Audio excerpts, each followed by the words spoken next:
7 मई 2026 यानी कुछ दिन पहले यहाँ बलदियाती इलेक्शंस हुए और जो नताइज आए हैं वो देखकर सब हैरान हैं। रिफॉर्म पार्टी ने वो कर दिखाया जो किसी ने सोचा भी नहीं था। लेबर की हालत ऐसे हुई जैसे किसी ने इसे चलती हुई ट्रेन के सामने खड़ा कर दिया हो, और कंजर्वेटिव भी बच नहीं पाए।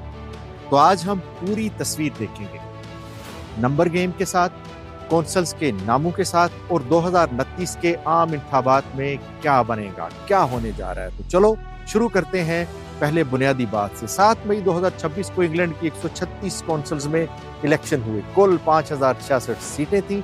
ये 2025 के बाद बहुत बड़ा मुकाबला था। इन इलेक्शंस में शामिल थे लंदन के तमाम 32 borough councils, 32 metropolitan borough councils, 18 unitary authorities, 6 counties councils, 48 district councils और 6 मेयरल इलेक्शंस भी इसमें शामिल थे। कुछ इलेक्शंस 2025 से मुलतवी हुए थे, वो भी इस बार हुए।